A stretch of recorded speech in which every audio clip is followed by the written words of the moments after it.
어느 날 비가 주르륵 오는 그러한 밤이었습니다. 술에 취한 남편이 밤중에 집에 들어오자마자 급하게 화장실로 막 뛰어들어갔습니다. 거실에 앉아있던 그 아내가 따뜻한 꿀물을 타놓고 남편을 기다렸는데, 그런데 화장실에 들어간 이 남편이 10분이 지나도 20분이 지나도 30분이 지나도 화장실에서 나오지 않는 것이었습니다. 이상하게 생각한 아내가 소리를 쳤어요. 여보, 도대체 뭐 하고 있는 거예요? 이렇게 소리를 쳤어요. 술 취한 남편이 횡설수설하는 그러한 목소리로 말했습니다. 술을 너무 많이 마셨더니 도무지 소변이 끊이지 않네, 이렇게 이야기를 했습니다. 이 남편의 말을 들은 이 아내가 어이가 없다는 표정으로 소리를 쳤습니다. 이 인간아, 그건 오줌 소리가 아니라 비 오는 소리야 하면서 아이고 저 왼수 하면서 소리를 쳤다는 것입니다. 술 취한 남편의 문제는 무엇일까요? 빗소리를 깨닫지 못하는 것이었습니다. 정신이 몽롱하여 소변을 누는 소리인지 비 오는 소리인지를 깨닫지 못하는 남편을 바라보는 아내가 어떻게 생각했겠습니까? 사람에게 가장 중요한 것은 깨닫는 것입니다. 아무리 말을 해도 깨닫지 못하는 사람은 어리석은 사람입니다. 어떻게 보면 한심한 인생이고 짐승 같은 인생이 되고 말 것입니다. 우리 한번 서로 이런 의미로 인사하겠습니다. 서로 인사하겠습니다. 우리 듣고 깨닫는 사람이 됩시다. 아멘. 듣고 깨닫는 사람은 지혜로운 인생을 살게 되지만, 그러나 듣고 깨닫지 못하는 사람은 어리석은 인생을 살게 됩니다. 오늘 본문은 바울의 감사 기도입니다. 바울은 이 골로새 교인들을 위해서 기도할 때마다 하나님 곧 우리 주 예수 그리스도의 아버지께 감사였습니다. 왜 바울이 기도할 때마다 우리 주 예수 그리스도의 아버지께 감사였을까요? 에바브라를 통해서 골로새 이 교인들의 믿음과 소망과 이 사랑에 대한 소식을 들었기 때문에 그렇습니다. 이 골로새 교인들은 사실상 이단과의 대적으로 올바른 신앙을 가질 수 없고 또 신앙의 열매를 맺을 수 없는 그런 환경에 놓여 있는 그런 상황이었습니다. 그래서 몇 가지로 우리가 이야기를 나누면 2장 8절에도 그런 말씀이 있어요. 이단들이 이 철학과 헛된 속임수로 그들을 미혹했습니다. 2장 8절 말씀. 그래서 사람의 전통과 세상의 초등학문을 따랐어요. 영지주의로 예수 그리스도의 육체를 부인하는 그러한 자들이었습니다. 두 번째는 할례파들이었는데 2장 11절에 그 말씀이 나오죠. 그래서 율법대로 손으로 하는 할례를 받아야 된다고 주장하므로 예수 그리스도의 할례를 부정하는 그러한 사상을 가졌습니다. 세 번째는 18절에 있는 말씀, 2장 18절 천사 숭배입니다. 인간이 절대자이신 하나님께 직접 경배 드리는 것은 교만한 것이다. 그러므로 그보다 못한 천사에게 경배해야 하며 천사들을 통해서 하나님께 나아갈 수 있다라고 그들은 주장한 것이죠. 이 얘기는 무슨 얘기냐면 예수 그리스도의 중부를 부인하는 것입니다. 하나님과 우리 사이에 중보자가 예수님이신데 예수님의 중부를 부인하는 그러한 사상에 있었다는 것이죠.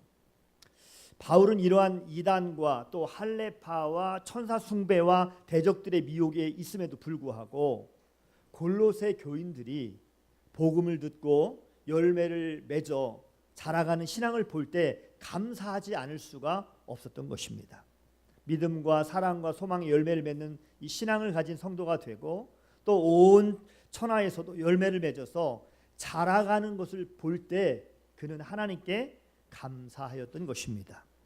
사랑하는 성도 여러분, 이 복음의 열매를 맺어 자라기 위해서는 하나님의 은혜를 깨달아야 합니다. 복음의 진리의 말씀을 듣고 하나님의 은혜를 깨닫지 못하면 육신적으로 균형 잡힌 신앙생활을 가질 수가 없습니다. 마치 이것은 길가나 아니면 밭이나 돌짝 같은 그런 성도인 것이죠. 또 감정적으로 감사할 수가 없습니다. 그래서 곤고함과 공허함과 무력감 속에 살아갈 수밖에 없는 것이죠. 그리고 영적으로는 열매를 맺어 자랄 수가 없습니다. 그래서 하나님과의 관계가 단절된, 하나님의 놀라운 은혜를 받을 수 없는 그러한 생활을 합니다. 오늘의 시대는 영적으로 깨닫지 못하는 시대가 되어가고 있습니다. 누가복음 17장 26절에도 노아의 때와 같이 된 것 같이 인자의 때에도 그러하리라 이렇게 말씀해 주셨어요. 노아 이 홍수의 시대에 많은 사람들이 어떻게 살았습니까? 먹는 것, 마시는 것, 장가가는 것, 시집가는 것 뭐 이렇게 여기에 몰두돼서 홍수가 나서 다 멸절하기까지 그들은 깨닫지를 못했습니다. 인자가 나타난 날에도 이러하리라. 오늘의 시대는 참으로 풍요로운 시대예요. 먹는 것 풍성하죠. 마시는 것 풍성하죠. 장가가고 시집가고 일상생활에 분주하며 살고 있는 사람들은 영적으로 종말이 가까이 오고 있음을 깨닫지 못하고 있습니다. 시대를 볼 때 음욕이 부릴 듯하며 또 남자가 남자와 더불어 부끄러운 일을 행하고 동성애를 부끄럽게 생각하지 않는 그러한 사람들은 주님의 재림이 가까웠음을 깨닫지 못하고 있습니다. 그리고 우리 주변에 보면 많은 나라에 전쟁이 일어나고 지진이 일어나고 전염병과 기근과 홍수, 자연 파괴로 인해서 수많은 재난이 여러분 일어나고 있지만 종말의 징조를 깨닫지 못하고 있습니다. 마지막 때인 이 지금 추수의 때에 깨닫지 못하면 열매를 맺는 성도가 될 수가 없는 것입니다. 하나님의 뜻은 열매를 맺는 신앙이 되는 것입니다. 우리 6절 말씀을 우리 함께 읽기를 원합니다. 우리 6절 말씀 다 같이 한번 읽어보겠습니다. 다 같이 읽겠습니다. 시작하면 있습니다. 시작.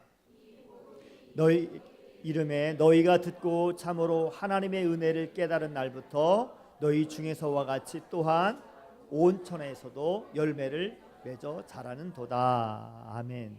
진정한 복음은 두 가지 특성이 있는데 하나는 열매를 맺는 것과 그리고 열매가 자라는 것입니다. 열매 맺는 것이 복음의 능력의 강력한 내적인 활동이라면 열매가 자라는 것은 복음의 확장과 영향력을 나타내는 것이죠.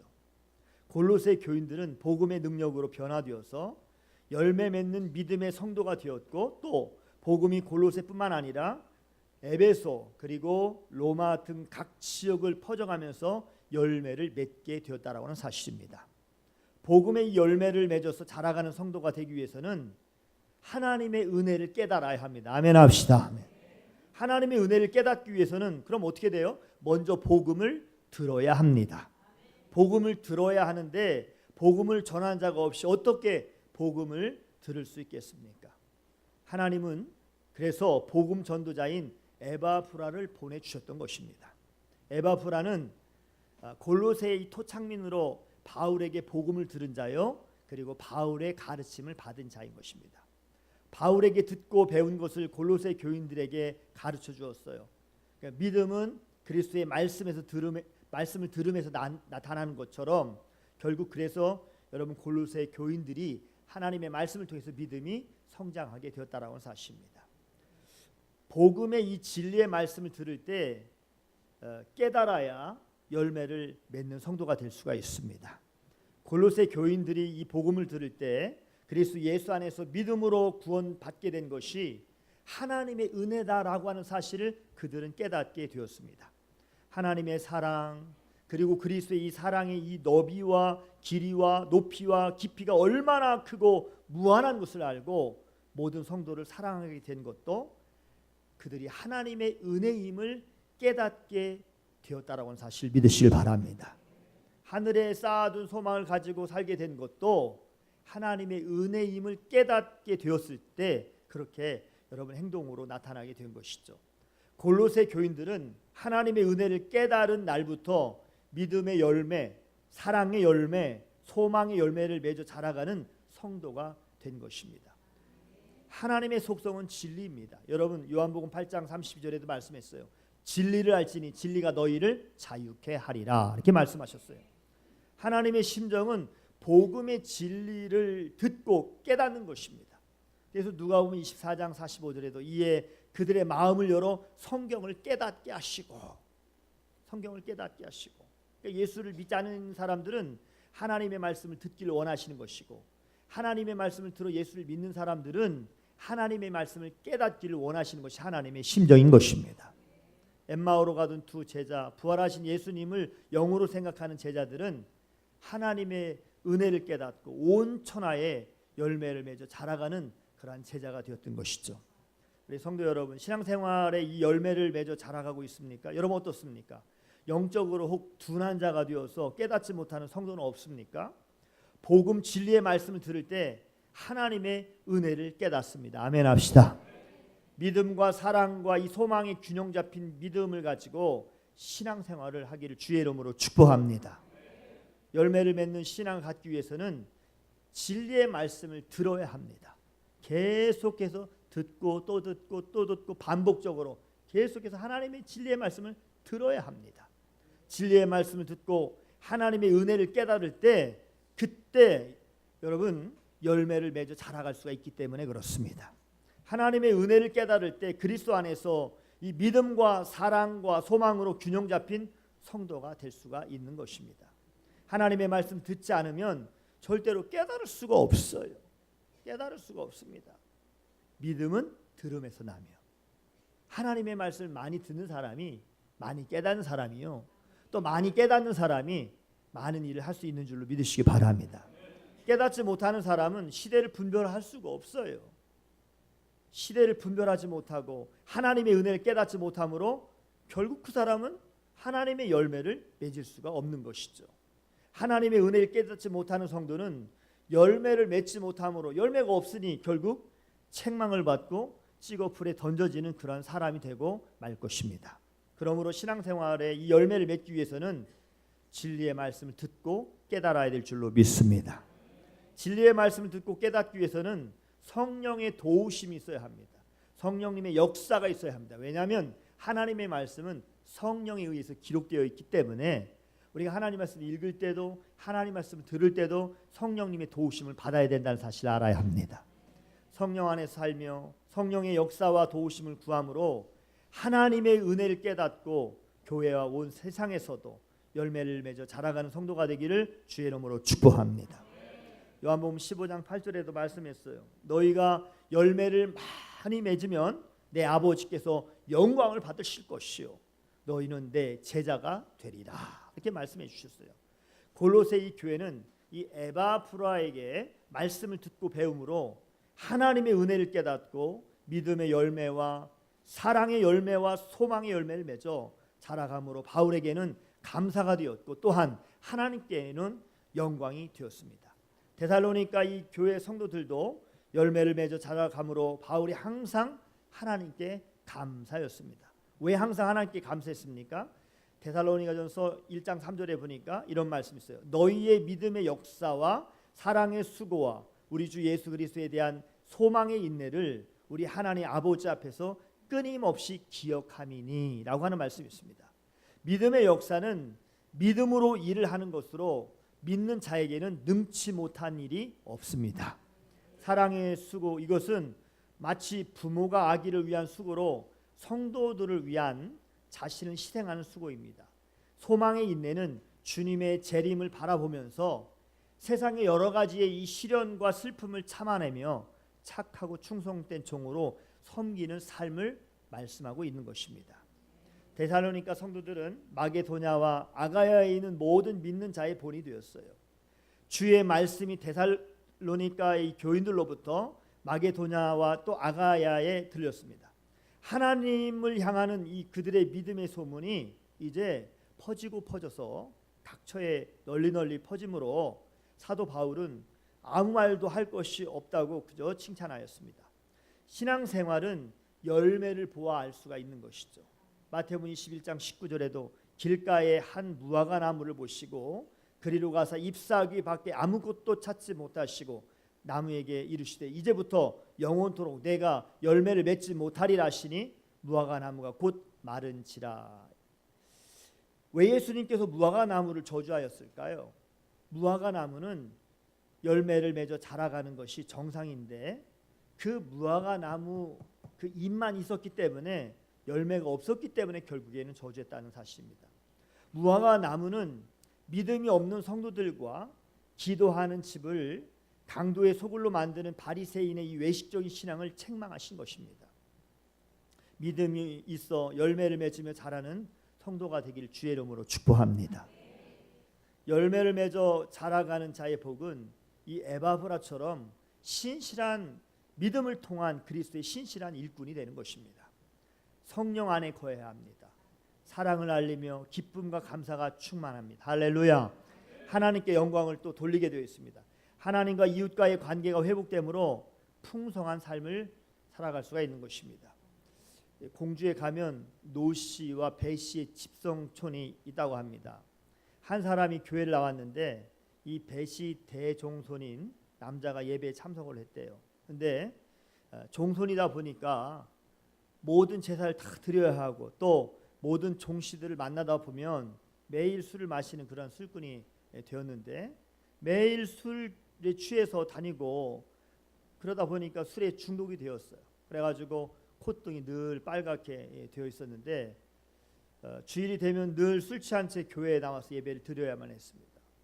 그러던 어느 날 하나님의 말씀, 이 진리의 말씀을 들을 때 그가 하나님의 은혜를 깨닫게 되었습니다. 그래서 그가 생각한 거예요. 나 같은 술주정뱅이를 사랑하시고 택하여 주신 하나님의 은혜, 나 같은 죄인을 구원해 주시기 위해서 십자가에 죽으신 예수님의 은혜를 그가 깨닫게 되었습니다. 성령께서 그의 마음을 감동시켜 주셨는데 여튼 하나님의 놀라운 은혜를 깨닫게 되면서 그는 마음이 뜨거워졌고 흐르는 감사의 눈물을 감출 수가 없었답니다. 하나님의 은혜를 깨달은 날부터 그에게 신앙의 열매가 여러분 맺어지기 시작했습니다. 그렇게 좋아했던 술을 끊게 되었고 제사를 드릴 때는 제사를 드리는 것이 아니라 거기에 기도하면서 추도 예배를 바꾸게 되었고 그가 또 지역의 개발 위원장을 하면서 도움을 주고 여러 가지 보상을 받게 되었는데 그때도 돈을 받지 않고 깨끗한 일을 하게 되었다는 것이죠. 마을 사람들이 인정하고 존경하는 사람이 되었고 그는 교회에서 안수 집사가 되어서 충성을 하고 있다는 사실을 여러분 들었습니다. 교회에서와 온 마을에서 열매를 맺어 자라가는 성도가 되었으니 얼마나 아름다운 모습입니까? 하나님의 말씀을 들을 때 진리의 말씀이 들어와 역사하니 여러분 사람은 변하게 되는 것이죠. 진리의 말씀을 듣고 하나님의 은혜를 깨닫는 성도에게는 열매를 맺어 자라가는 이 복음의 능력이 나타나게 되어 있는 것입니다. 그래서 복음이 확장되는 것이죠. 그런 사람들을 통해서 성도 여러분, 여러분들은 어떤 사람들입니까? 시편 49편 20절에 이렇게 말씀하고 있어요. 존귀하나 깨닫지 못하는 사람은 멸망하는 짐승 같도다. 하나님의 은혜를 깨달은 사람입니까? 아니면 하나님의 은혜를 깨닫지 못하며 신앙생활하고 있는 사람 아닙니까? 요한복음 15장 16절에도 너희가 나를 택한 것이 아니요 내가 너희를 택하여 세웠나니 이는 너희로 가서 열매를 맺게 하고 또 너희 열매가 항상 있게 하여 내 이름으로 아버지께 무엇을 구하든지 다 받게 하려 함이라. 하나님께서 여러분 한 사람 한 사람을 택해 주셨어요. 한 사람 한 사람 택해 주셨어요. 택해 주시고 세워 주셨어요. 택하시고 세우신 목적은 열매를 맺게 하기 위해서, 열매가 항상 있게 하기 위해서 하나님께서 여러분을 택해 주셨고 세워 주셨습니다. 진리의 말씀을 들을 때마다 하나님의 은혜를 깨닫는 성도가 되기를 주의 이름으로 축복합니다. 놀라우신 하나님의 은혜를 깨달아 교회 안에서와 온 천하에서 열매를 맺어 자람으로 하나님께 영광과 찬송이 되는 그런 성도가 되기를 주의 이름으로 축복합니다. 모든 일을 오직 믿음으로 하는 믿음의 사람이 되어 믿음의 열매를 맺읍시다. 할렐루야. 성도에 대한 사랑을 가지고 때로는 허물을 덮어주고 좋은 것을 말함으로 사랑의 열매를 맺는 성도가 되기를 축복합니다. 또 하늘에 쌓아둔 소망을 가지고 썩지 아니할 것을 위해서 일함으로 소망의 열매를 맺는 성도가 되기를 주의 이름으로 축복합니다. 신앙의 가장 중요한 3대 요소는 믿음과 사랑과 이 소망입니다. 믿음과 사랑과 이 소망에 균형 잡힌 그리스도인의 신실한 일꾼이 되기를 주의 이름으로 축복합니다. 그리스도의 신실한 일꾼으로 성령 안에서 좋은 열매를 맺는 성도가 되기를 주님의 이름으로 축복합니다. 기도하시겠습니다. 하나님 아버지, 은혜를 아버지